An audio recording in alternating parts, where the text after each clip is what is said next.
Jadi makom itu kepangkatan. Kepangkatan seorang hamba di hadapan Allah. Kalau hal itu penghargaan. Dikasih penghargaan dia ada. Coba ya. Ada orang berzikir lalu Allah bukakan kasyaf. Kasyaf itu bagian dari ahwal.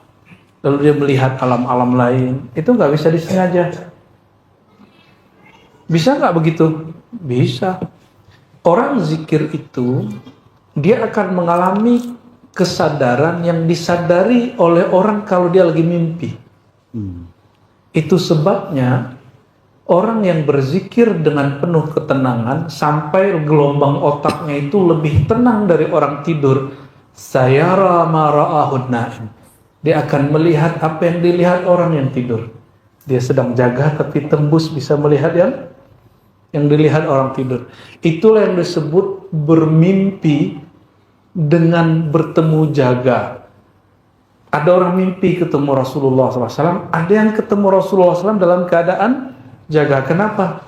Gelombang otaknya sampai kepada ketenangan. Gimana caranya? Sallallahu ala Muhammad Sallallahu alaihi wasallam. Itulah ya, bagi orang yang ada rasa takut dia terhadap makomku. Jadi ada makom rububiyah, makomnya Tuhan. Makom la makom. Lalu ada makom hamba, wa ma minna illa lahu maqamum ma'lum. Tidak ada di antara kita kecuali pada dirinya ada makom yang maklum, yang sudah diketahui. Lalu ada sebuah hadis ini sahih. Saya sering baca, Buya ini sering baca juga. Al-arwah junudun mujannadah. Coba baca. Al-arwah junudun mujannadah. Arwah, ruh. Punya ruh nggak? Ruh itu dia karakternya seperti militer. Junud, tentara. Mujannadah, yang diatur baris berbarisnya. Ya. Ini ada bunyi-bunyi alam jinnya gitu ya. Mohon maaf. Apakah semua tentara barisnya sama? Atau dia berbaris tergantung pangkatnya? Ya. Sama nggak, Bu Jenderal? Hah? Beda ya? Jenderal di mana? Depannya. Kalau kopral di belakang. Emang begitu. Bintara agak tengah dikit, perwira depan dikit gitu. Perwira tinggi itu tinggi juga. Kira-kira duluan mana? Sistem militer atau sistem rohani? Hierarki militer atau hierarki rohani? Tapi ini juga satu pelajaran bahwa militer itu pada dasarnya diimitasi dari karakternya roh. Jadi rohani kita itu dia punya sifat kepatuhan. Jadi sebenarnya ruh kita ini siap untuk dididik secara jundiyah, askariyah, secara militer. Ini bukan mau membela presiden kita yang bawa anggota dia ke Magelang, bukan. Menurut antum selama ini kenapa terjadi adu domba antara mufti Batavia dengan para kiai-kiai tarekat yang ada di Banten, di Cirebon, di Jawa Barat ketika di zaman penjajahan dulu?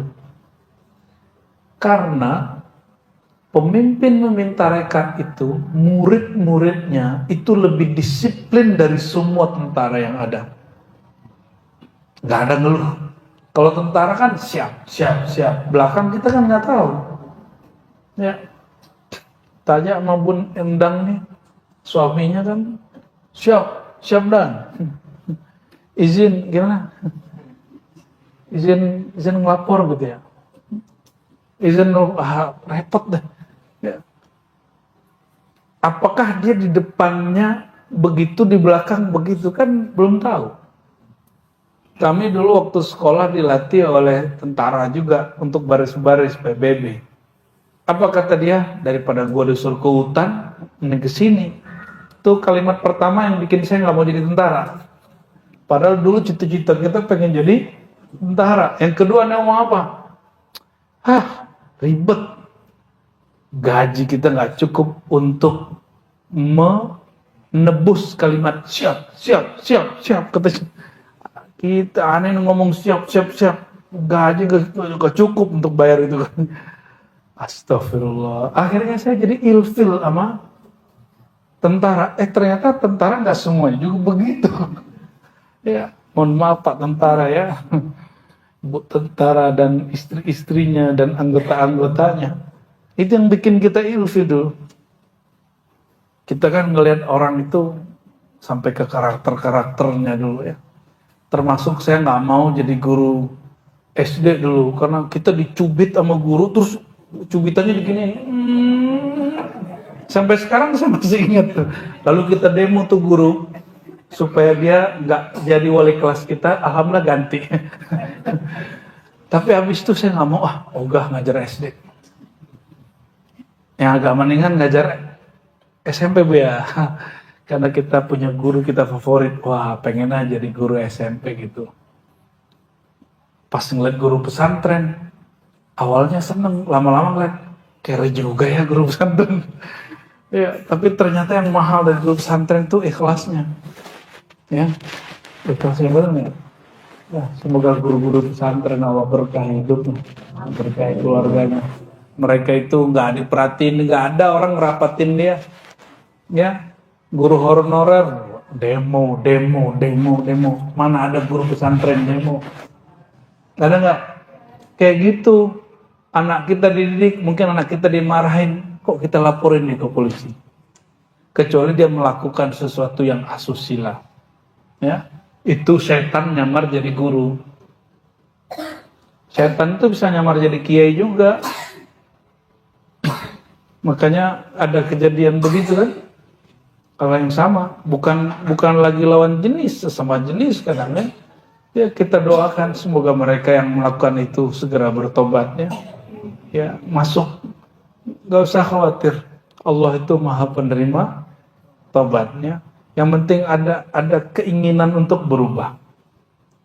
Nafsu itu tentara kita. Nafsu itu marah itu tentara kita. Dua ini nggak boleh menguasai kita. Yang menguasai harus kolbu. Nafsu, kata Imam Ghazali, itu bagian dari tentaramu, termasuk juga emosimu. Nah, jangan sampai itu menjadi menguasai kita. Itu namanya kudeta. Ya, Myanmar dari awal merdeka sampai sekarang sebentar doang dikuasai sipil, dikudeta lagi oleh militer. Sampai sekarang nggak maju-maju negaranya. Ya, negara kita nggak maju amat, tapi juga nggak terbelakang lah. Alhamdulillah. Apa aja yang ada di Amerika ada di kita nggak? Ada. Apa aja yang di negara miskin ada juga di kita. Jadi semua yang ada di negara kaya ataupun negara miskin ada di Indonesia Bu ya. Alhamdulillah. Alhamdulillah.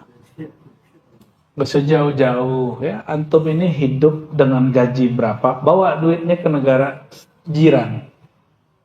Itu udah beda. Nilai uang kita itu di sini tinggi. Pas keluar langsung jatuh. Artinya kita ini masih diberkahi Allah lah di dalam negeri. Mereka di luar dapat gaji banyak, tapi biayanya lebih banyak. Nah, cuma karena orang-orang kita ini kurang berjalan di muka bumi, kurang nanya, kurang diskusi, akhirnya apa yang terjadi? Sering mengeluh. Ya, sering mengeluh. Ciri-ciri orang tidak sabar dia mengeluh. Ya, mengeluhlah kepada Allah. Barulah innallaha ma'as sabirin. Allah bersama orang sabar. Jadi makom itu kepangkatan. Kepangkatan seorang hamba di hadapan Allah. Kalau hal itu penghargaan. Dikasih penghargaan dia ada. Coba lihat kalau anggota tuh. Di sini ada penghargaannya ya. Ya. Itu penghargaannya, Bu Jenderal ya.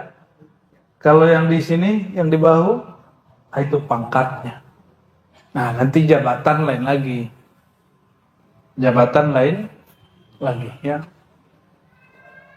Kalau jabatan itu berarti dia ada tugas. Misalnya mursyid, itu jabatan.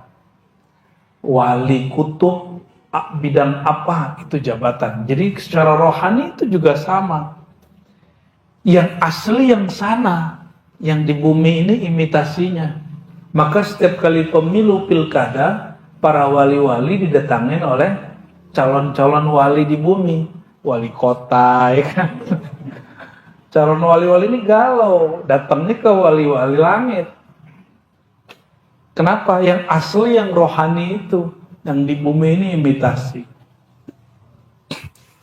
Jadi mursyid itu sebenarnya jabatan.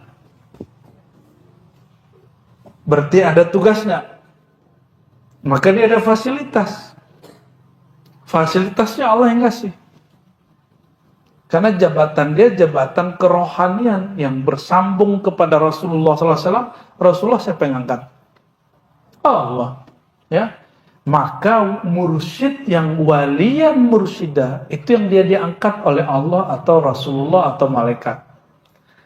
Atau minimal diangkat oleh mursyid sebelumnya.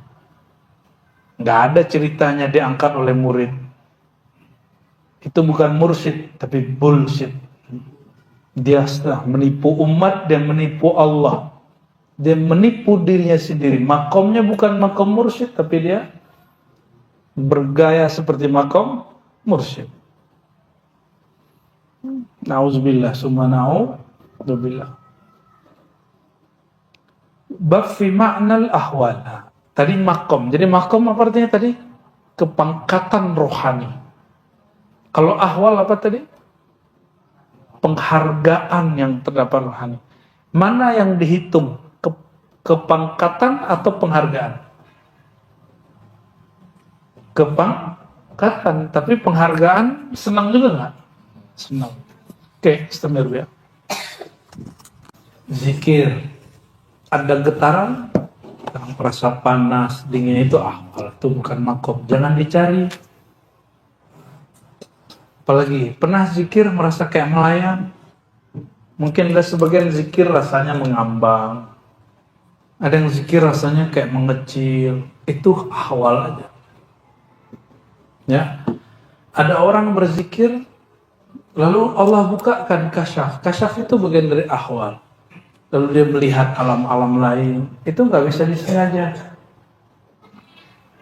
Bisa nggak begitu? Bisa. Orang zikir itu, dia akan mengalami kesadaran yang disadari oleh orang kalau dia lagi mimpi. Itu sebabnya, orang yang berzikir dengan penuh ketenangan, sampai gelombang otaknya itu lebih tenang dari orang tidur. Sayara ma ra'ahun na'im. Dia akan melihat apa yang dilihat orang yang tidur. Dia sedang jaga tapi tembus bisa melihat yang dilihat orang tidur. Itulah yang disebut bermimpi dengan bertemu jaga. Ada orang mimpi ketemu Rasulullah SAW. Ada yang ketemu Rasulullah SAW dalam keadaan jaga. Kenapa? Gelombang otaknya sampai kepada ketenangan. Gimana caranya? Untuk menenangkan kolbu gimana caranya?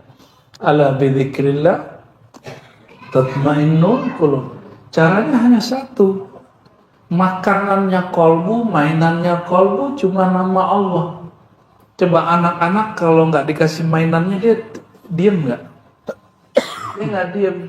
Oleh karena itu kita kasih mainan dia. Dia langsung diem. Makanannya kolbu, mainannya kolbu, hanya zikrullah. Maka tadi disebutkan di sini, innal hal huwa dzikrul khafi. Salah satu dari hal itu, contohnya adalah zikir khafi. Zikir khafi itu contohnya gini. Antum zikir Allah, la ilaha illallah, la ilaha illallah. Tapi di hati kok dia nyebut terus ya? Pernah ngalamin gitu nggak? Mau tidur, ingat kajian.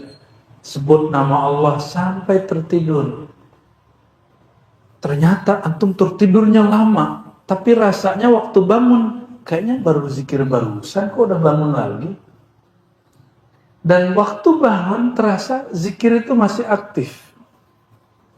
Pasti sebagian pernah mengalami. Maka coba beberapa malam ini latihan. Kalau mau tidur sebut di kolbu pelan-pelan Allah, Allah, lalu tidur. Bismillahirrahmanirrahim, ahya wa amut. Dengan nama Engkau ya Allah, aku tidur, aku bangun. Sebut nama Allah terus. Pelan-pelan, jangan cepat-cepat. Nanti ada masanya. Itu zikir kolbu, dia bergerak sendiri, dia baca sendiri, padahal kita nggak nyuruh, otak ini nggak nyuruh. Ternyata ada otak di dalam otak, ada kolbu di dalam kolbu, ada lisan di dalam lisan, yang lisan yang itu baca. Ya, ada masanya nanti ya. Yang penting mau beramal, maka tidurin jangan pakai YouTube.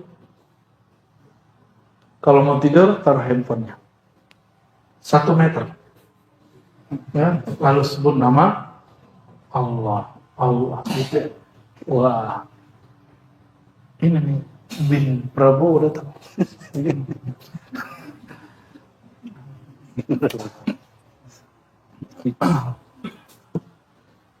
Imam Junaid mengatakan bahwa Imam Junaid ini Imam Salafus Saleh, apa kata beliau?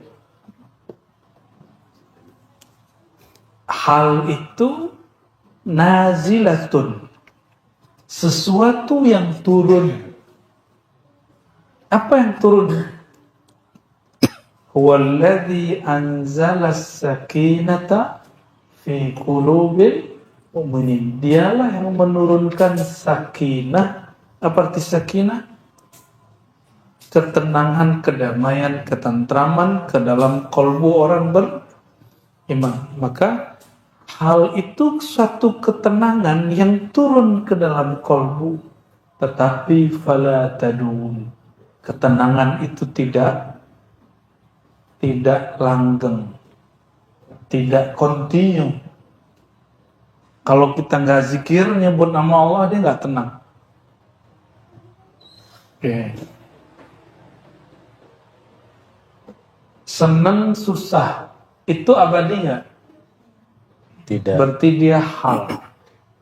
Nangis, zikir nangis, itu hal temakom. Itu hal, karena dia nggak mungkin orang itu nangis terus. Ya, khusyuk. Khusyuk itu bisa hal, bisa makom. Jadi dia khusyuk karena dia sudah kenal siapa yang disembah, baru disebut khusyuk makom. Tapi kalau dia baru menyebut nama yang dia sembah lalu terasa haru biru, itu namanya khusyuk hal. Dia nggak abadi. Itu sebabnya sholat antum mungkin kalau di tempat tertentu terasa haru, terasa khusyuk, pas pulang ke rumah hilang rasanya. Ya, Sayyidina Abu Bakar, Sayyidina Hanzalah, para sahabat pernah mengalami itu. Ya, jadi jangankan kita, sahabat aja mengalami itu. Ya, sahabat pun mengalami itu. Nah, lalu apa kata beliau? Walaisal hal min tariqil mujahadat. Hal itu tidak bisa dijadikan seperti supaya itu sebabnya orang kalau tidak bertasawuf bertorikoh lalu bikin majelis, mohon maaf, zikirnya mentok. Nanti lama-lama dia yang ngajar dan orang yang belajarnya hambar. Itu terjadi di banyak majelis. Kalau dia mati, majelisnya mati. Tapi ini saya berulang-ulang tahadus bin nimah, Bu ya. Kita baru pulang dari orang yang hidupnya dari abad ke-5 dan 6 Hijriah sampai kemudian ke-9 Hijriah dari Uzbek, dari Bukhara. Kitabnya sampai hari ini masih dipakai dan zikirnya masih kita pakai barusan. Kenapa? Karena mereka bertorikoh, bersilsilah. Nih kita sampaikan, ini nasihat buat saya dan semua para mu'alim, ahli-ahli zikir, ahli-ahli kitab yang punya majelis. Jangan gengsi punya mursyid. Syaratul wusul, syarat orang mencapai wusul kesadaran bertuhan itu salah satunya, dia buang egonya untuk gengsi jadi punya mursyid. Maka jangan sampai antum ngomong begini, aneh jago baca kitab, siapa yang bisa jadi mursyid aneh? Jangan sampai ngomong begitu, nanti kualat. Ya, jadi mau itu mu'alim, mau guru, kitab itu adanya belakangan. Sedangkan kolbu, ilmu zikir sudah ada sebelum kitab-kitab ini. Benar nggak? Maka kalau kitab ini tidak dibaca dengan kolbu, dia hambar. Jadi ngajar kitab itu bukan sekedar naklul ma'ani, naklul menerjemah makna.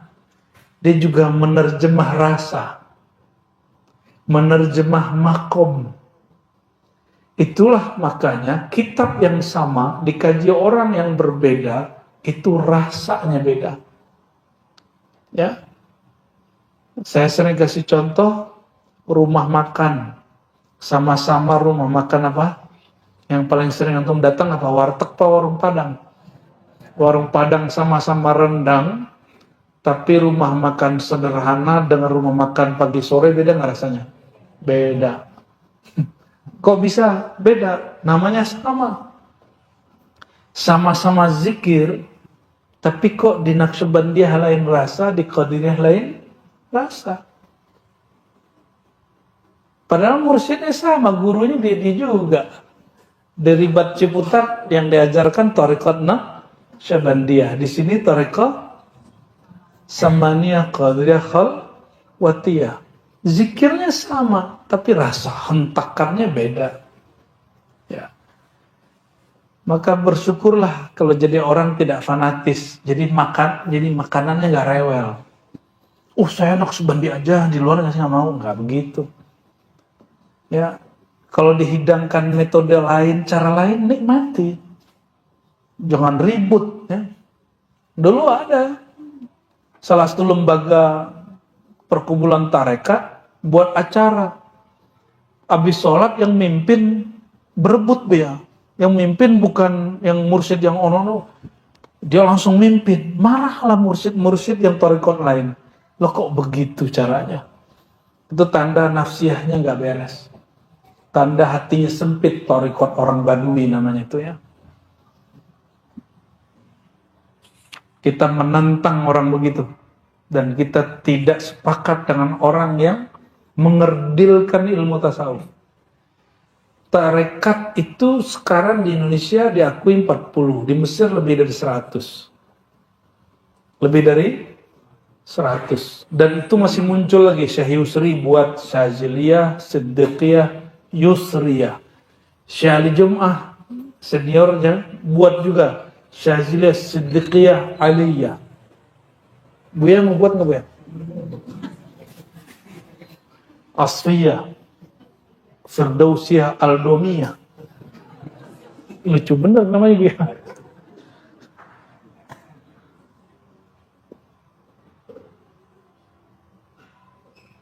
Kita ini membayangkan tarekat tuh dari dulu begitu, enggak. Tarekat tuh berkembang.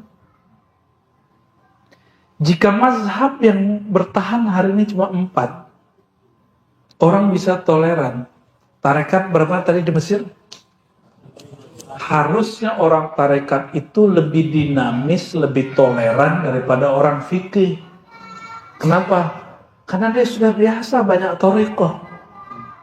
Sudah biasa banyak torekoh. Terus kalau yang mimpin bukan guru kita sekarang nggak apa-apa. Ya, apa kata Nabi? Jika engkau marartum biriyadil jannah farta'u.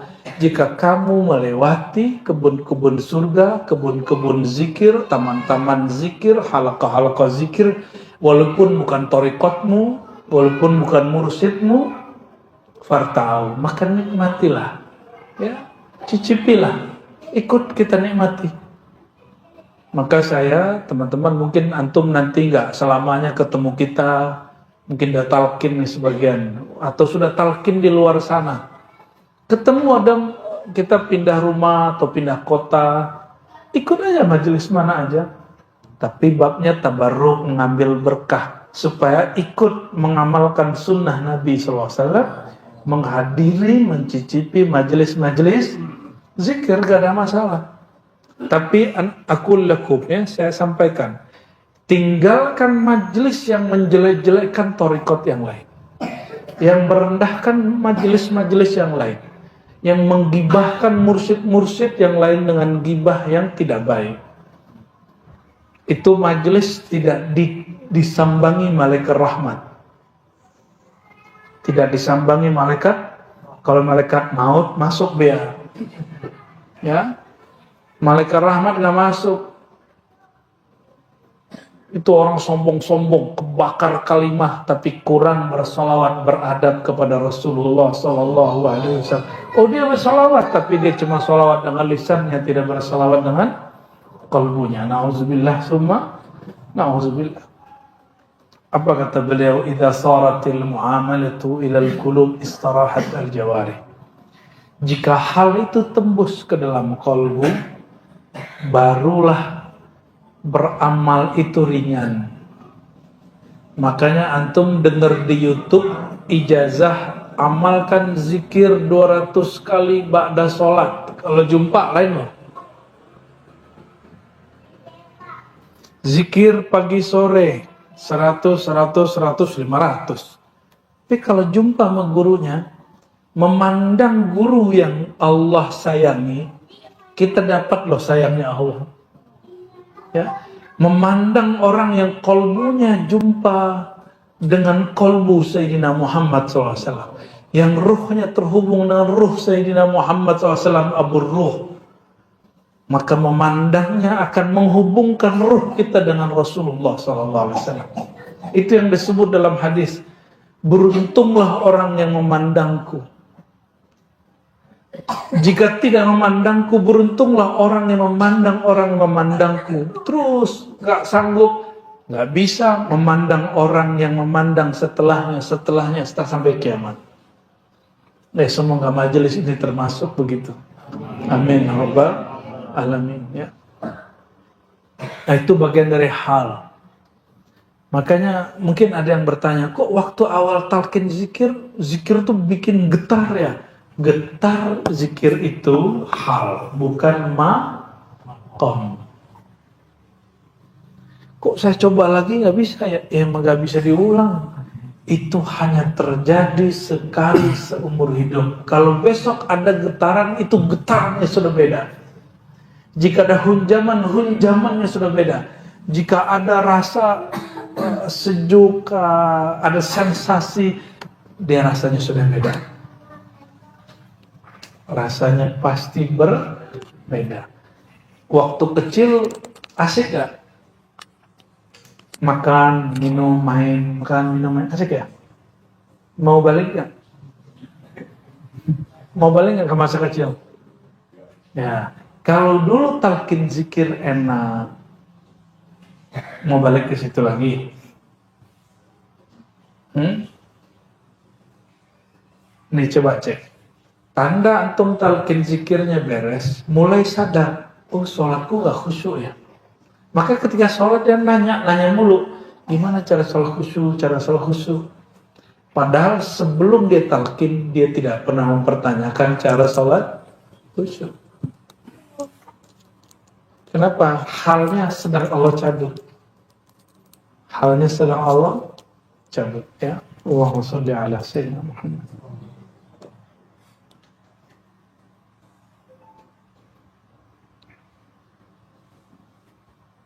Itu tentang halnya istirahat al-jawarih min al-mujahadat wal mukabadat min al-amal idza ishtaghala bi hifzi qalbihi wa mura'ati sirrihi min al-khawatir al-mushtaghila. Jadi kata Imam Abu Sulaiman, jika hal masuk ke kalbu maka tubuh istirahat. Apa maknanya? Maknanya ada dua. Apabila seorang salik, seorang murid ishtaghala bihifzi qalbihi, dia sibuk, dia serius menjaga kalbunya, wa mura'ati sirrihi, lalu mengawasi sirnya. Sir itu tempat rahasia Allah. Kalbu jika dibuka lagi ke dalamnya, itu ada namanya sir. Ya, sir itu rahasia ilmu Allah di situ. Disitulah kita nyimpan library keilmuan. Kalau kampus ada library-nya nggak? Rumah kita punya tempat buku nggak? Punya. Kalau punya laptop ada nggak tempat dokumen? Nyimpan file. Tempat nyimpan file itu ada di kolbu. Namanya sir. Namanya apa? Jadi sir itu kolbunya kolbu. Tapi itu sebenarnya sebelumnya itu masih ada lagi 7 kolbu, dalamnya apa. Kita langsung aja ke yang ujungnya sir, karena panjang itu. Ya. Maka di Quran disebut ya'lamu sirra wa akhfa. Allah itu mengetahui yang sir dan yang lebih tersembunyi lagi. Maka dalam Thariqah Naqsyabandiyah, Sidi Ahmad Syarhindi mengatakan akhfa itu adalah titik rohani yang terhubung langsung kepada Rasulullah SAW. Maka kalau orang zikir dengan akhfa, dengan yang lebih halus, lebih lembut, dia sedang mendapat limpahan an-nur al-Muhammadi, nur Sayyidina Muhammad sallallahu alaihi wasallam. Ya. Oleh orang suluk disebutkan titiknya di sini, tapi mereka terjebak. Itu titik zahir, latifah. Ya, jadi ada latifah kolbu, ada kolbu itu sendiri, itu beda. Nah, ini hati-hati nih orang thariqat, mursyid-mursyid, khalifah-khalifah, banyak yang terjebak mengira latifah kolbu itu kolbu. Titik kolbu itu bukan kolbu. Titik halus kolbu maksudnya titik halus di dalam diri yang terkoneksi kepada kolbu. Karena ada 7 titik tuh. Apa aja 7 titik latifah. Jadi diri kita yang tubuh kita ini, dia punya titik-titik cakra. Kalau bahasa orang meditasi.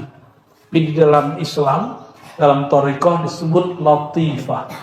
Sesuatu yang halus. Dia banyak, tapi disimpulkan menjadi 7. Latifah yang terhubung dengan kolbu. Apa arti latifah? Titik halus. Atau cakra halus. Ada latifah ruh. Latifah ruh bukan ruh. Latifah ruh bukan ruh. Latifah kolbu bukan kolbu. Tapi hanya terhubung kepada kalbu atau ruh. Begitu apa lagi namanya tadi? Sir, ada khafi, ada akhfa, ada akal, natiqah, ada kullu jasad. Itu titik masih alam malak, alam zahir. Alam zahir. Tapi ketika orang mulai masuk ke latifah itu, jika dia diberi hal oleh Allah, barulah dia masuk ke kalbunya. Makanya kalau ikut suluk 10 hari terakhir Ramadan, Awal-awal zikir latifah rasanya berat. Tapi kalau zikirnya sudah masuk, 11.000 orang bentar doang. Karena satu paket itu zikirnya 11.000 itu ya. Itu latihnya sebentar malah candu. Lanjut lagi. Dan gak ada capeknya. Istirahat al-jawarih. Kalau sudah masuk rasa itu ke dalam kolbu, capeknya hilang. Maka nanti kita menganjurkan harus ikut suluk. Tapi harusnya bukan harus syar'i ya. Ini harus secara riyadhah. Doain nanti biar yang di Buaran, Serpong cepat jadi ya. Kita emang ngikut takdir Allah juga ya. Itu mungkin nanti muat 200-an orang lah itu. 200 bisa mungkin kalau dipakai suraunya bisa 400 kali suluk itu bisa. Insya Allah. Kalau nggak begitu kita kapan lagi merasakan nikmat menyebut nama Allah ya, harus ada latihannya. Oke. Jadi apa yang dilakukan seseorang untuk merasakan itu? Dia jaga kolbunya, dia jaga sirnya. Dari apa? Al-khawatir al-mushghilah. Dari lintasan-lintasan yang bikin dia lalai kepada Allah Subhanahu wa taala. Wal awarid al-mazmumah, atau ada eksiden, kejadian-kejadian yang tercela, allati tusghilu qalbuhu an zikrillah, yang membuat kalbunya enggak ingat kepada Allah. Coba apa aja? Maka waktu suluk, mohon maaf, handphonenya nonaktif. Loh Ustadz, saya kan sibuk gitu ya. Antum sibuk 12 bulan, setahun sibuk 12 bulan untuk cari duit ya. Terus kapan waktunya bersama Allah? Dari 12 bulan, masa kita nggak punya waktu sebulan? Nggak bisa sebulan, ya udah 20 hari. Nggak bisa 20 hari? 10 hari lah. 10 hari nggak bisa. Adakah orang yang lebih sibuk daripada Nabi Muhammad SAW? Nabi Muhammad itu panglima perang. Nabi Muhammad itu direktur zakat wa wakaf. Nabi Muhammad itu suami dengan 13 istri.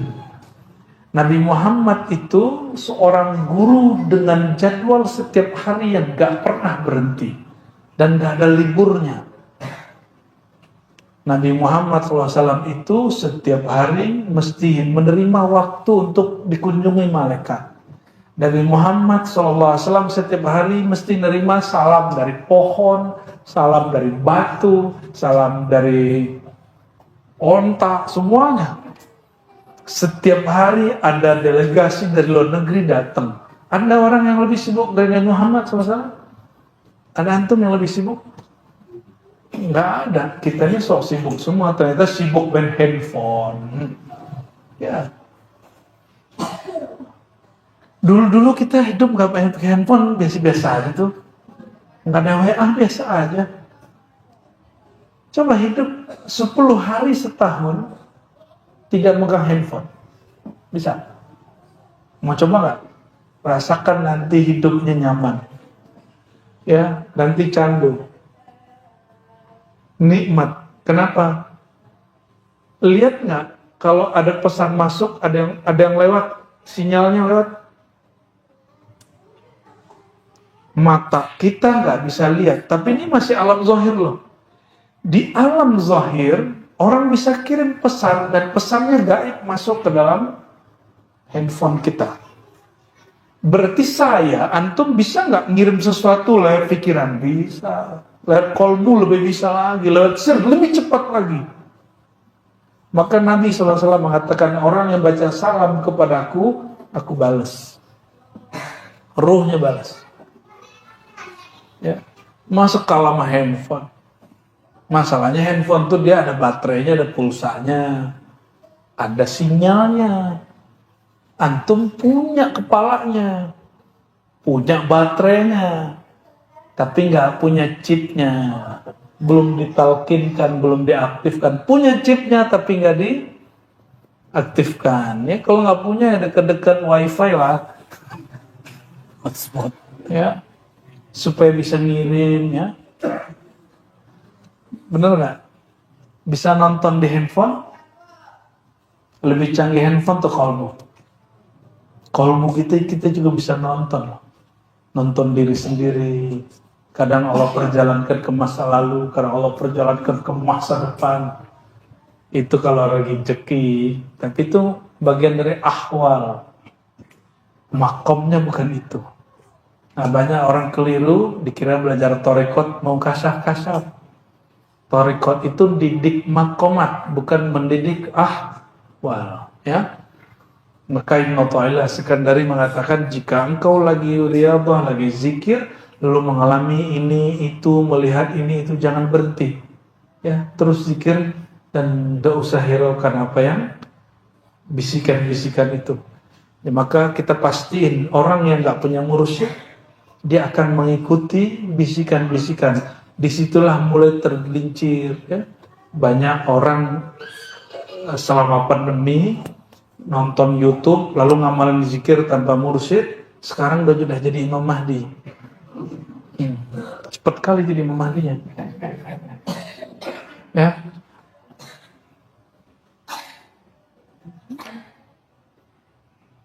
ويحتمل أيضا أنه أراد بذلك أن يتمكن من الجهاد والأعمال والعبادات وتصير وطنه حتى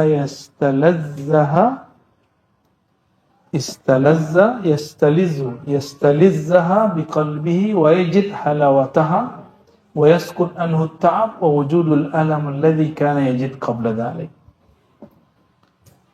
Itu makna pertama. Makna kedua, kalau orang push up setiap hari 10 kali, awal-awal besok kerasa pegel nggak di sini? Kalau sudah 10 hari, pegel nggak? Malah pengen nambah.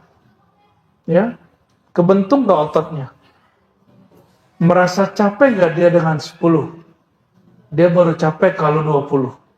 Kalau dia 10 hari lagi dia coba 20, hilang capeknya, dia baru capek kalau sampai 3. Paham maksudnya?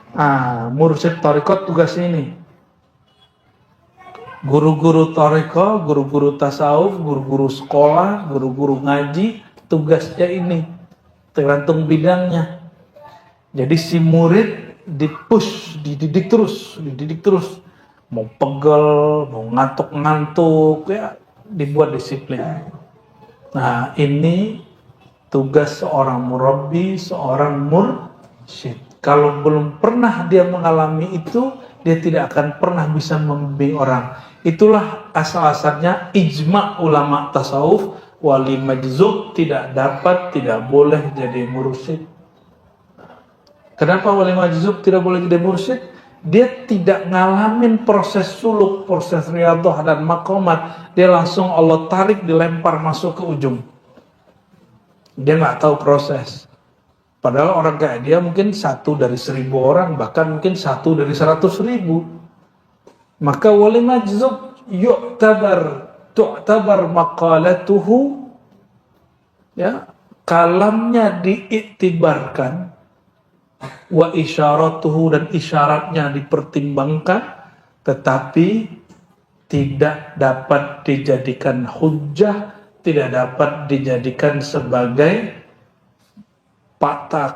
tatakan untuk mendidik orang. Maka silakan hormati wali majzub, tapi jangan beriktimat menyandarkan thariqah kepadanya. Paham di situ? Maka kita sangat takzim kepada wali-wali majzub yang pernah ada dan masih hidup. Tahu wali majzub? Ya, wali majzub itu man juziba aqluhu min syiddati ghalabatil hub. Ya, orang yang dicabut akalnya karena derasnya, kuatnya gelombang cinta dia kepada Allah Subhanahu wa ta'ala. Tapi orang ini nggak bisa. Untungnya di Pulau Jawa, kalau di Padang disebut orang gila itu. Maka orang kampung kami nggak paham kalau anak kiai fulan, syekh fulan itu lagi majzub dikila-gila. Di Pulau Jawa, di Madura, itu orang paham. Karena ada di kitab, kajian kitabnya ada, realnya sampai sekarang masih ada. Tapi saya mendoakan antum tidak majzubin. Ya, separuh majzub boleh, separuhnya salik. Separuhnya apa? Kalau itu kenceng itu, cepet itu. Itu yang dikatakan guru saya. Ada orang suluk mesti 10 tahun tapi nggak jadi-jadi. Ada orang sesaat duduk dengan wali Allah jadi kolbunya. Itu orang majzub. Dipencet dikit sama gurunya jadi. Dia pandang gurunya dan tasdik langsung jadi. Atau dia dipandang gurunya dengan penuh mahabbah gurunya langsung ngalir nur walaya. Itu yang dikata pahami tadi. Memandang Nabi tuba. Dapat berkah. Apalagi kalau dipandang oleh Nabi Muhammad SAW. Makanya Wahsy itu nggak dipandang Nabi, nangis dia. Maka dia bertanya, kira-kira aku tebus apa nih kesalahanku membunuh Hamzah, Sayyidina Hamzah. Waktu muncul Nabi palsu Musailamah Al-Kazzab, dia bilang, ini tombak yang dulu melukai kekasih Allah. Yang melukai orang yang disayang oleh kekasih Allah. Saya akan tebus dengan melukai musuh-musuh Allah. Musailamah Al-Kazzab itu mantan penulis Quran. Lalu halu ngaku dapat wahyu, maka disebut kazzab. Dia dapat wahyu ya, tapi wahyunya tentang kodok. Allahumma sholli ala sayyidina. Maka Wahsy lihat tatap dia, nggak ada yang bisa nyentuh. Karena dia dijaga oleh khodam-khodamnya. Tapi Wahsy ini bisa menombak orang, melempar tombaknya itu sejauh 100 meter, 50 meter. Ini dari jauh, kena langsung. Masa Nabi mati sama tombak? Ya, kalah sama orang debus dia. Allahumma sholli ala sayyidina Muhammad. Barulah Wahsy kemudian hidupnya tenang. Dia kemudian berjihad terus, di tengah perjalanan perang itu dia meninggal. Jihad fi sabilillah. Ada riwayat lain yang menyebutkan begitu. Ya. Kalau orang sudah dilatih, sekarang 10, besok 20 terus, maka yaskut an hutab, rasa lelah itu hilang. Rasa lelah itu, orang Indonesia karena negeri kita panas, kita nggak biasa dari sini jalan ke depan nunggu bus. Biarinlah Gojek kita tunggu di sini ya kan. Enaknya hidup di Indo. Coba antum di luar negeri, di Eropa, nggak usah di Malaysia aja, angkot nggak ada lewat depan, angkutan kecil gitu nggak ada. Apalagi di Eropa itu, kita kalau mau naik MRT, kita harus jalan dulu 1 kilo.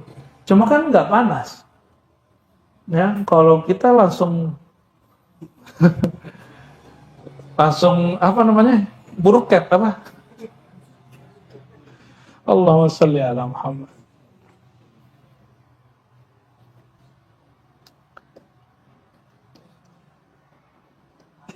Nah, maka disebutkan di sini cara-cara orang memperoleh maqamat. Ini ulama salafus saleh, karena dulu orang itu setara, maka mereka berguru kepada halus syekh, bukan kepada maqamus syekh. Dia lihat seorang syekh, maka dia tiru. Dia lihat syekh, dia tiru. Maka di zaman itu lebih banyak orang itu sohbah daripada riyadah. Dia berguru kepada syekh, dia lihat hari-hari dia tiru, begitu aja. Sampai di abad ketiga, barulah kemudian guru murid itu baru ada perbedaannya. Misalnya kayak Sri Sakti, disuruh gurunya, kamu sebelum tidur kamu baca ya Allahumma 7 kali. Apa kata dia? Setelah aku membacanya selama 40 hari, terasa manis di kolbuku. Karena yang nyuruh mursyid. Padahal umurnya belum sampai balik. Ini orang sudah belajar talqin zikir, umurnya belum sampai 13 tahun. Ya, itu Imam Saraswati, guru daripada Imam Junaid. Nah, tapi sistem ini bertahan, namanya thariqah. Tapi di luar itu ada yang bukan, dia pribadi. Nah, coba lihat ini. Az-Zunnu Muhammad bin Wasi', kata beliau, ada seorang imam Nabi Muhammad bin Wasi' berkata, "Kabattu laila 20 sanah." Aku tidak tidur 20 malam, 20 tahun. Apa gimana kalian enaknya? Aku tidak tidur selama 20 tahun malam hari. Jadi wudhu isya'nya dengan wudhu subuhnya satu. Kalau antum ngapain tuh? Nonton bola ya? Fatana'amtu bihi 20 sanah. Setelah 20 tahun baru terasa nikmat. Kelamaan. Tapi keren kan? Kenapa? Karena mereka tidak dibimbing oleh mursyid secara syakhsiyah, secara sosok. Dia cuma melihat gurunya begitu, dia tiru. Nggak ada perintah, hanya kesadaran pribadi. Ini yang dikatakan oleh Imam Ibn Arabi, qaddasallahu sirrahu. Ya, apa kata beliau? Dulu ulama salaf, dia cuma ngelihat hal lalu cobain sendiri. Sedangkan di zaman kita, kata beliau, di zaman khalaf, ma'rifat ini lebih banyak turun, mursyid kemudian dengan izin Allah punya karamah, yaitu tayyuz zaman. Waktu 20 tahun dipendek jadi 2 hari, 20 hari. Ya. 10 tahun dipendek jadi 10 hari. 10 hari dipendek jadi 5 hari, 5 hari dipendek jadi semalam. Enak bener sekarang ya. Enak bener sekarang.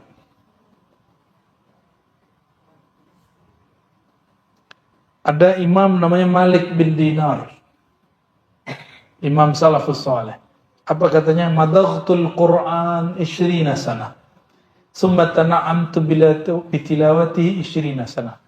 20 tahun aku disiplin memaksa diriku ngunyah-ngunyah Quran. Maksudnya apa? Sarapannya Quran, makan paginya Quran, makan siangnya Quran, sorenya Quran, mau tidur Quran. Baru setelah 20 tahun melakukan itu baru nikmat. Dan hidupnya waktu dia ngomong sudah 40 tahun. Apa kata dia? 20 tahun aku riyadhah, 20 tahun berikutnya baru merasakan nikmatnya. Disinilah makanya jangan heran, mohon maaf nih, mohon maaf Bu ya, beliau ini kan punya ijazah thariqah. Kalau nanti ketemu ada ahlul Quran, dia bilang thariqah ini Quran aja, jangan ditentang, biarin aja. Jadi kalau ada orang ngomong thariqah aneh, Quran aja. Semoga dia nggak sombong, semoga dia nggak ujub. Cuma pengalaman kita berguru bermursyid, kita kan juga ngambil sanad Quran. Sanad Quran saya itu nanti ujungnya sezaman dengan orang ulama-ulama di Jawa yang di Kerapia itu, Mbah Munawir, Mbah Munawar yang di Jawa Timur. Itu namanya Syekh Abdurrahman bin Abdullah ya, yang di Batu Ampar. Beliau metodenya sama seperti di Kudus. Habis orang khatam Quran dikasih ijazah thariqat jazuliyah, dalailul khairat sholawat. Habis itu disuruh baiat thariqat suluk Naqsyabandi. Kok sama? Jadi orang ahlul Quran supaya kam min qalil Quran, kam min tal Quran wal Quran yal'anuh, kan ada hadis begitu. Betapa banyak pembaca Quran tapi Quran melaknatnya.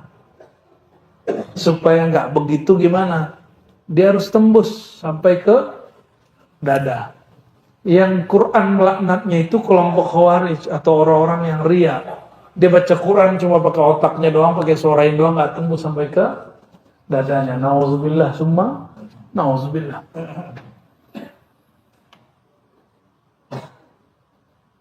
Tapi kalau ada yang ngotot kita biarin dia. Karena kalau dia mengatakan saya Quran aja torikot saya, ya sudah. Pertanyaannya, emang Naqsyabandi nggak Quran Emang Samani nggak Quran? Qadiri nggak Quran? Yang diikuti oleh semua torikot Mu'tabarah itu Quran apa selain Quran? Quran. Kita nggak usah merasa lebih Qurani daripada orang lain, ya. Qala al-Junaid, kata Imam Junaid, la yusalu ila ri'ayatil huquq illa bihirasatil qulub. Kamu tidak akan sampai kepada menjaga hak-hak Allah Ta'ala sampai kamu menjaga kolbu. Kolbu ini apanya Allah? Singgasananya Allah. Orang jaga singgasananya Allah, Allah jaga dia. Ya. Wa man lam yakun lahu sirrun fahuwa musirrun. Orang yang tidak menjaga sirnya, maka dia pendosa, dosa batin. Wal musirru la tasfu lahu hasanah. Orang begitu nggak bisa dibenerin. Inilah yang disebut Nabi SAW, fawalladzi la ilaha ghairuh, ya. Demi zat yang tiada yang berhak disembah selain dia. Ya, di antara kalian ada yang ahlul jannah. Ya. Ya'mal bi amali ahlil jannah hatta la yakun bainahu wa bainaha illa dhira fayasbiqu 'ala al-kitab fayamal bi amali ahlin nar fayadkhulaha. Ada orang beramal seperti amal ahli surga, sehingga antara dia dan surga cuma 1 zira. Ya. Tapi yasbiqu 'ala al-kitab, sudah ada ketentuan. Orang kalau baca Quran nggak tembus ke kolbu, nggak sampai ke sirnya, dia akan di akhir hayatnya dihilangkan kesadarannya, dihilangkan hafalannya. Allah mengatakan, la yamussuhu illal mutahharun. Tidak layak menyentuh Quran kecuali orang yang disucikan. Apa yang disucikan? Kolbu. Maka orang begini nanti Allah ambil Qurannya. Maka saya wallahi, ya, kita dan guru-guru kita menyaksikan sampai hari ini orang yang jago baca kitab, yang hafiz Quran, kalau dia ingkar dengan ilmu rohani dan dia tidak menjaga kerohaniannya, sebelum meninggal hilang hafalannya, ya. Dan itu lama, hilang hafalannya, hilang baca kitabnya. Auzubillah summa auzubillah. Ada mursyid-mursyid itu yang stroke, tapi dia kolbunya connect kepada Allah. Ya. Tapi ada orang itu tiba-tiba dia, ya, salah satu yang menyakiti kakek guru kami dulu, namanya Abu Ya Syekh Mukhtar. Syekh Mukhtar ini dianggap sesat. Dia pendiri pesantren ahli sunnah di Payakumbuh. Dianggap sesat oleh seseorang tamatan luar negeri. Apa katanya? Tasawuf itu zindiq, bersuluk bertarekat itu bid'ah. Ya, akhirnya nantang debat. Akhirnya diterima. Sebelum perdebatan dimulai, beliau berkalam, guru kita ini, kakek guru kita ini. Saya berguru ke muridnya Abu Ya Nu'man Bashir, guru hikam kami, diberhikayat seperti itu. Apa perjanjiannya? Kata si yang membid'ahkan nih, kalau kamu kalah ahli bid'ah, semua muridnya ikut saya. Dijawab oleh Tuan Syekh Abu Ya Syekh Mukhtar, beliau tarikatnya Naqsyabandi. Kalau saya kalah, oke, murid saya ikut kamu.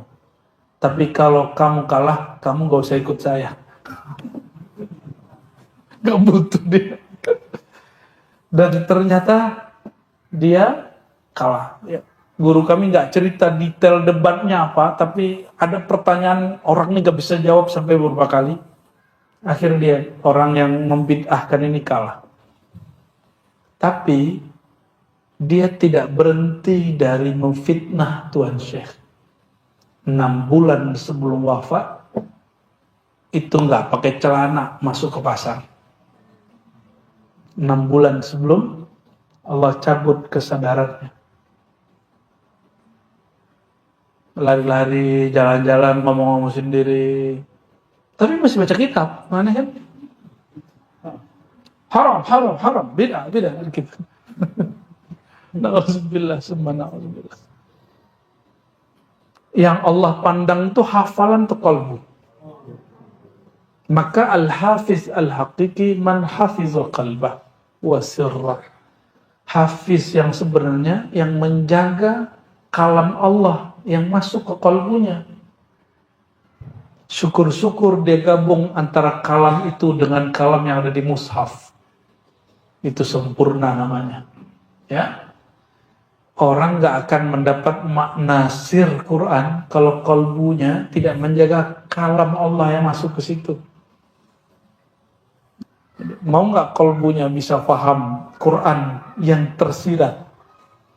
Maka jaga kalbu yang tersimpan ini. Gitu aja teorinya, nggak ada teori lain lebih ya. Berdasarkan ini, saudara-saudari dimuliakan Allah, ahwal dan makom itu berbeda ya. Ahwal dan makom berbeda. Makom itu dapat dicapai, dapat dilatih. Kalau ahwal mutlak anugerah dari Allah SWT. Nah, insya Allah nanti sebagaimana di kitab ini, ya, mulai bab tobat. Di sini juga nanti ada tobat. Semua makom itu tobat. Dimulainya dengan kitabut tobat. Tapi tobat di sini bukan tobat-tobat yang antum dengar di luar itu. Pembahasannya indah. Ya. Insya Allah nanti kita akan coba membahasnya dengan detail. Sebagai contoh nih ya, saya berdosa tapi masih kepikiran, itu diterima nggak tobatnya? Itu diterima nggak tobatnya?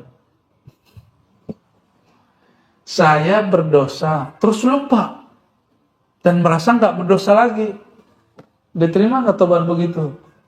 Ternyata ada dua hal orang kalau bertobat. Tobat itu makom, tapi rasa bertobat itu hal.